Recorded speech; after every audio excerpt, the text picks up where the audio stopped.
Hello दोस्तों, आप सभी लोगों को मेरा नमस्कार। अपने आज के इस वीडियो में गाइडेंस वीडियो में मैं डिस्कशन करने वाला हूं कि आप किन किन टिप्स का इस्तेमाल करके, किस स्ट्रेटजी को फॉलो करके एक अच्छा निबंध या एसे बीपीएससी के मेंस एग्जामिनेशन में लिख सकते हैं। ठीक है, अभी तक मैंने आपसे बात की है निबंध पे, एसे पे, तो वो बात मैंने की है सोर्सेस को लेकर, रिसोर्सेस को लेकर कि आपको क्या रखने चाहिए। वो भी वीडियो है, आप सर्च करके देख सकते हैं। ठीक है, लेकिन इस वीडियो में मैं डिस्कशन करने वाला हूँ कुछ टिप्स। मेरे पास 17वीं और 71वीं के क्वेश्चन पेपर से एसे को लेकर, तो मैं कुछ आपको टिप्स देने जा रहा हूँ जिसको आप फॉलो करें। अगर आपके अपने भी टिप्स हो तो आप उनको छोड़ें नहीं, अगर वो अच्छे से वर्क कर रहे हो तो आप उन्हें ज़रूर फॉलो करें। और मेरे द्वारा बताए गए टिप्स से भी अच्छा आपको टिप्स कहीं भी मिला जो इससे भी असरदार है तो आप उसे ही फॉलो करें। ठीक है, क्योंकि अल्टीमेटली आपको सफलता लेनी है। ठीक है, तो नंबर 1 अगर मैं बात करूं कि आपको क्या करने की आवश्यकता है जब आप कोई एसे लिखें, तो आप जो है सबसे पहले सिंपल और स्टैंडर्ड सेंटेंसेस का इस्तेमाल करेंगे, वाक्य का इस्तेमाल करेंगे। जब भी आप ऐसे लिखेंगे तो आपके हर एक शब्द, हर एक वाक्य साधारण हो, सिंपल हो। बीच बीच में आप जो है की टर्म्स का इस्तेमाल आराम से कर सकते हैं। जैसे मान लीजिए मैं जो है implications of rising tensions in the middle east geopolitical crisis लिखा, तो मैंने की टर्म्स के रूप में इस एसे 71वीं में मैंने, अगर मुझे की टर्म्स इस्तेमाल करना रहेगा तो मैंने क्या किया, जैसे मैंने वहाँ डिफाइन किया कि भाई मिडिल ईस्ट और वेस्ट एशिया दोनों सेम है।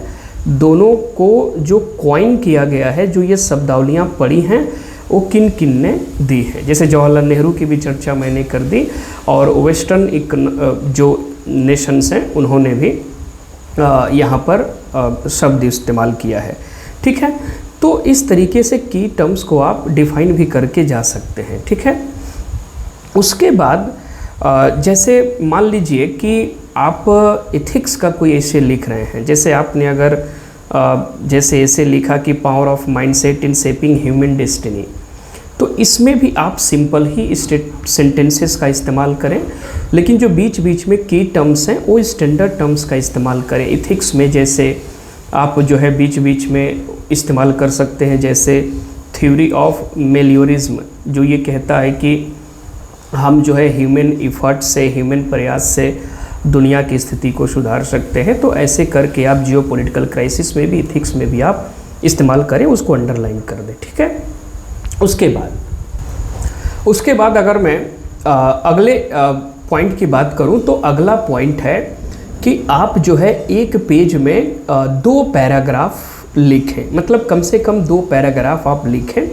ठीक है, तो जो आप 2 पैराग्राफ लिखेंगे उसमें आपको ध्यान देने की आवश्यकता ये होनी चाहिए कि अगर जो एक पेज है उसमें हम अगर 2 पैरा लिखना चाहते हैं तो दोनों पैरा में कोई ना कोई जो है इंटरलिंकर आना चाहिए, वो थोड़ा सा बेहतरीन बना देता है। ठीक है, जैसे मोरोवर, आल्दो, यद्यपि, जैसा कि, हालांकि, अब आगे, in addition to, nevertheless, coming home, ऐसे करके आप जो है कुछ ना कुछ लिंकर प्रेजेंट करें, लिखें, जिससे लगे कि दोनों पैरा में कोई ना कोई जुड़ाव है। ठीक है, और ये आप प्रैक्टिस कर लें, उसका एक लिस्ट आउट कर लें ऐसे वर्ड्स का।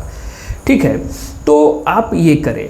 और जब भी आप पैरा लिखें, एक पेज में 2 पैरा आप लिखें, तो वहाँ पर ये भी कोशिश करें कि कम से कम हर एक पैराग्राफ में नहीं तो कम से कम 2 पैराग्राफ में एक बार जो कोर थीम है आपके एसे का, जो एसे जो है पूछा गया है, उसका जो है क्रक्स, उसका जो जिस्ट है, जो कोर थीम है, वो झलकना चाहिए। जैसे हम आपको एक एग्जांपल देकर बता रहे हैं। मैंने 17वीं में एसे लिखा जहाँ मुझे 170 अंक मिले थे। मैंने वहाँ पर एसे लिखा कि सपोज़ करिए importance of India in contemporary global perspective. तो मैंने हर पैरा में भारत के महत्व को अलग अलग डायमेंशन में खोल के दिखाया और लिख देता था। जैसे मान लीजिए मैंने कहा कि डिफेंस सेक्टर में, सुरक्षा के क्षेत्र में, रक्षा के क्षेत्र में भारत का जो एक्सपोर्ट है वो एक्सपोर्ट भी बढ़ा है। उस समय के आंकड़ों के अनुसार लगभग 23,000 करोड़ रुपए का एक्सपोर्ट निर्यात था। अब तो लगभग वो 34,000 करोड़ रुपए के आसपास पहुंच गया है। तो मैंने लिखा कि भारत का रक्षा जो है वो निर्यात भी बढ़ रहा है, एक्सपोर्ट भी बढ़ रहा है। जैसे फिलीपींस में ब्रह्मोस वगैरह का कुछ एग्जाम्पल देते हुए और मैंने वहाँ लिखा कि इस तरीके से, इंग्लिश में मैं लिखता हूँ कि इस तरीके से हम कह सकते हैं कि, या फिर क्या ये भारत का वैश्विक परिप्रेक्ष्य में भारत की महत्ता को नहीं दिखाता है, या फिर ये भारत की महत्ता को दिखाता है, इम्पोर्टेंस को दिखाता है। तो हर 2 पैरा या हर पैरा में एग्जाम्पल देके, तर्क देके कोर थीम को रिपीट जरूर कर दीजिए। इससे एग्जामिनर को पता चलता है कि आप बंधे हुए हैं, मतलब आप बहुत ज़्यादा नहीं गए हैं, आप टॉपिक से बंधे हैं। ठीक है, ये बहुत ज़रूरी है और हर पैरा में एग्जाम्पल्स आपको ज़रूर देने चाहिए। ठीक है, जो भी आप तर्क दें। उसके बाद जो अगला पॉइंट है कि जो इंट्रोडक्शन और जो कंक्लूज़न का हिस्सा होता है उसको थोड़ा सा आप कैची और थोड़ा सा आप अट्रैक्टिव बनाएं। ठीक है, पढ़ते वक्त भी और एंड करते समय भी। जैसे कैची और इंटरेस्टिंग बनाने के लिए या तो कोई श्लोक हो गया, गीता वगैरह। जैसे यूपीएससी 2025 में मैंने एक शायद ट्रूथ नोज नहीं, मैंने शायद एक ऐसे लिखी थी जो बात कर रहा था कि जो जो प्रोसेस होता है ना, प्रक्रिया पर हमें फोकस करने की आवश्यकता है। कोई एक ऐसे था, आई थिंक डेवलपमेंट को ही लेकर, नहीं कि हमें एंड गोल को लेकर, आई एम फॉरगेटिंग दैट। तो उसमें मैंने लास्ट कर दिया था गीता का जो सेकेंड जो चैप्टर का 47वां जो श्लोक था, कर्मण्येवाधिकारस्ते वाला, उसको देवनागरी में ही इंग्लिश शब्दों में लिख के एंड कर दिया था। तो ऐसे करके बीच बीच में जो है आपको आना चाहिए। ठीक है, इस तरीके से आप जो है श्लोक से एंड करें या फिर स्टार्टिंग करें कोई कोटेशन से, एनेक्ट जो डॉट होता है वहाँ से। ठीक है, एनेक्टोड उससे आप जो है स्टार्ट कर सकते हैं, या कोई कोटेशन से। जैसे मैं यहाँ पर एक एग्जाम्पल दूँ कि सपोज़ करिए मेरे पास, हालांकि 17वीं का ऐसे मैंने लिया है, यूपीएससी पे भी मैं आगे डिस्कशन करूँगा, तो उसके ऐसे थोड़े थोड़े माइंड में नहीं है, लेकिन ये हैं यूपीएससी वाले। जैसे सपोज़ करिए कि मैंने यहाँ पर लिखा था कि political will and national security, 17वीं का भाग 2 का ऐसे। तो यहाँ पर मैंने शुरू कर दिया था जो फॉर्मर वाइस प्रेसिडेंट भारत के थे वेंकैया नायडू जी, और जो राज्यसभा के चेयरमैन भी होते हैं, तो उन्होंने राज्यसभा में कई बार बोला कि no new bill, only political will that will kill all the evil. इस तरीके से मैंने जो है इस चीज़ को लिखा था, former vice president M Venkaiah Naidu करके। तो थोड़ा सा कैची रहे, थोड़ा सा अट्रैक्टिव लगे सुनने में भी, पढ़ने में भी, तो वो जो है काफ़ी हेल्पफुल रहता है। ठीक है, तो ये ज़रूर करें और एंड भी करें। तो अगर आपको कोई कोटेशन, कोई किताब का उदाहरण देना चाहते हैं तो दे दें। जैसे मैंने 17वीं में ही दिया था पहले ऐसे में, इंडिया का जो ग्लोबल पर्सपेक्टिव वाला ऐसे था, वहाँ मैंने सुजान चिनोय का जो वैश्विक परिदृश्य पे एक्सपर्ट हैं, उनकी किताब जो है India the rising polar star in the global tumult world, ऐसे करके एक बुक है। मैंने कोटेशन उनका दे दिया था कि उन्होंने क्या बोला था उस किताब में। तो ऐसे करके आप जो है दे सकते हैं। जैसे एग्जांपल दें कि मनीष तिवारी की एक किताब है द वर्ल्ड अड्रिफ्ट करके, जो हमारे फॉरेन अफेयर्स मिनिस्टर हैं एस जयशंकर, उनकी भी एक बुक है वाई भारत मैटर्स। उनमें से जो होता है ना, एक टर्म आजकल बहुत यूज होता है फॉरेन अफेयर्स में, स्ट्रेटजिक ऑटोनॉमी। ठीक है, तो जो स्ट्रेटजिक जो ये टर्म होता है, चाहे पॉलिसी रीसेट, ठीक है, या फिर जो हम ऑटोनॉमी की बात करते हैं, ठीक है। तो वहाँ पर आप इन किताबों में डिफ़ाइन किया गया है कि ये जो स्ट्रेटजिक है ना ऑटोनॉमी, ये है क्या असल में, ठीक है।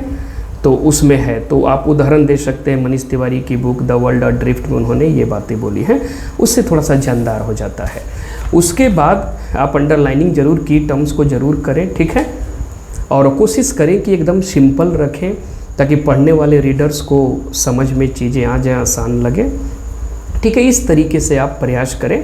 और जब भी आप ऐसे अभी भी प्रैक्टिस करें तो आप रफ पेज पर ज़रूर लिख लें, पीछे एक माइंड मैप जो है आप बना लें, ज़रूर बनाएं। ऐसा नहीं कि आपने ऐसे लिख लिया और एग्जामिनर को दिखाने के लिए आप जो है माइंड मैप बना दिए, बाद में थोड़ा थोड़ा ऐसे लिख दिए, नहीं। आप पहले कर ले, वक्त लेकर घर पे भी प्रैक्टिस करें, तो वो काम ज़रूर करें। उससे क्या होगा कि एक अच्छा ऐसे जो है स्ट्रक्चर्ड ऐसे होता है, पहले क्या आएगा, उसके बाद क्या आएगा, उसके बाद क्या आएगा। तो ये स्ट्रक्चरिंग तभी होगी जब आपके माइंड में कहानी हो, आप अलग अलग डायमेंशन की चीज़ों को लेकर आप जो है एक फॉर्मेट तैयार ज़रूर पीछे करें, उसके लिए वक्त दें। अगर आप एग्ज़ाम हॉल में, रियल एग्ज़ाम में अगर आप फॉर्मेट तैयार कर लेते हैं रफ पेज पर, जिसको ब्रेन स्टॉर्मिंग कहा जाता है, विश्वास करिए आपका ऐसे एकदम होता है ना कि एकदम एक स्ट्रक्चर्ड वे में स्टेप बाय स्टेप जो है वो आपका नज़र आएगा एकदम, जिसको बोलते हैं कि फ्लो ऑफ द इस ऐसे जो है वो मेंटेन रहेगा। ये मैं कहना चाहता हूँ, ठीक है। और आप जो है ज़रूर इन सब चीज़ों को करें। और बाकी ऐसे की एक बुक वगैरह, कोटेशन की बुक वगैरह, या फिर आप एक इथिक्स की भी बुक रख लें, क्योंकि बीपीएससी में इथिकल एसेज बढ़ते जा रहे हैं, ठीक है। इस तरीके से आप ज़रूर ये काम करें, बहुत हेल्प होगा। लिखें ऐसे, एनालिसिस करें और बहुत हेल्प मिलेगा। Practice makes a man perfect, आपको ऐसे लिखना ही पड़ेगा। तो यही कुछ चीज़ें हैं। और जैसे ही कोई की टर्म ऐसे में आता है तो आप उसको रफ में सोचें कि उसके बारे में आप क्या क्या जानते हैं। कोई नई चीज़ ऐसे को लेकर कोई भी चीज़ आप जानते हैं तो वो जो है आप ज़रूर लिख दें। जैसे मान लीजिए 71वीं का आई थिंक एक ऐसे है, सेकेंड नंबर खंड ए का, technology as a double edged sword balancing innovation and control. अब जैसे मुझे अगर इस पर लिखना होता, मैंने तो इस पर नहीं लिखी, तो मैं शुरू करता एक टर्म होता है जिसको बोलते हैं आई थिंक जैवोन्स पैराडॉक्स। जैवोन्स पैराडॉक्स, इसमें बोला गया है कि जैसे ही टेक्नोलॉजी में इम्प्रूवमेंट आता है, एफिशिएंसी आती है, तो टेक्नोलॉजी में इम्प्रूवमेंट के चलते जो नेचुरल रिसोर्स की एफिशिएंसी है वो बढ़ जाती है, प्राकृतिक संसाधनों की दक्षता बढ़ जाती है और उसका इस्तेमाल, कंजम्पशन बढ़ जाता है, जिसमें कंस्पिक्यूअस भी कंजम्पशन शामिल होता है। और टेक्नोलॉजी में इनोवेशन होने से नेचुरल रिसोर्स जो है वो उसका जो यूज है वो बढ़ता है, जिसके चलते उसकी क्षति या उसका जो है वो कम होता है, नेचुरल रिसोर्स को नुकसान पहुंचता है। आपको पैराडॉक्स नहीं है, विरोधाभास। तो डबल एज्ड स्वॉर्ड में ऐसी चीज़ें हम अगर करें तो इंटरेस्टिंग है। और ऐसी चीज़ें मिलेंगी कहाँ से? न्यूज़पेपर से, मैगजीन से, पत्रिकाओं से, अच्छी अच्छी किताबों से, अच्छे लोगों के कांटेक्ट में रहने से। ठीक है, थैंक यू वेरी मच।